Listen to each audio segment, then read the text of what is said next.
Кыргызстандын президенти Сооронбай Жээнбеков менен Түркмөнстандын президенти Гурбангулы Бердимухамедов бүгүн Ашхабад шаарында жолугушуп, эки тараптуу кызматташууну талкууга алды.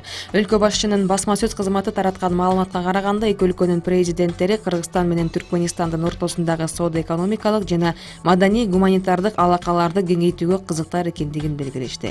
Сооронбай Жээнбеков бүгүн КМШнын мамлекет башчылар кеңешинин кезектеги жыйынына катышуу үчүн Ашхабад шаарына барган. Ош шаарында Крим чөйрөдө казак кайманы аты менен белгилүү адам кармалды. Бул тууралуу Ош шаардык ички иштер башкармалыгы билдирди. Криминалдык милиция кызматы буга чейин бир нече жолу соттолгон Өзгөн районунун тургунун колго түшүрүштү. Ал учурда Ош шаарында жашайт. Ал 9-октябрь күнү Ош шаарынын түнкү клубтарынын биринде Ош шаарынын 23 жаштагы тургуну менен сөз талаша кетип, миздүү буюм менен желкесине жана оң колуна сайып, андан кийин изин жашырып кеткен. Ал кечээ кармалып, шаардык ички иштер башкармалыгына алынып келинген. 48 саатка камоо туурасында чечим чыгарылды. Бирок сурак учурунда ал өзүн начар сезип, жактоочусу тарабынан тез жардам кызматы чакыртылган. Шектүү Ош шаарындагы ооруканалардын бирине жаткырылып, милиция кызматкерлери тарабынан кайтарууга алынды.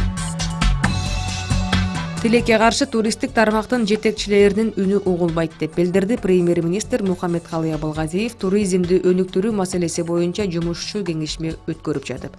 Өкмөт башчынын айтымында бул жергиликтүү өз алдынча башкаруу органдардын дагы, калктын дагы, бизнестин дагы кыйла натыйжалуу багыттары боюнча туризмди өнүктүрүү зарылдыгын түшүнбөстүгүнө алып келет.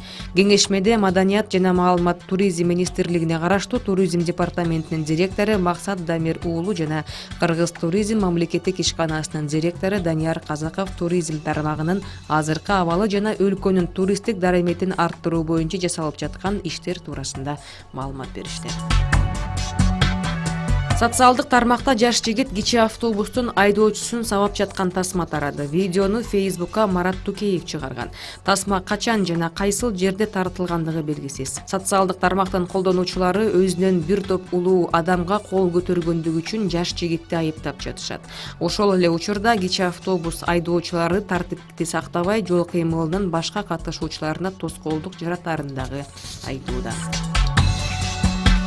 Алмазбек Атамбаев Крим төпөл Азиз Батукаевдин мыйзамсыз бошотулушу боюнча сотко келүүдөн баш тартты. Бул тууралуу журналисттерге анын жактоочусу билдирди.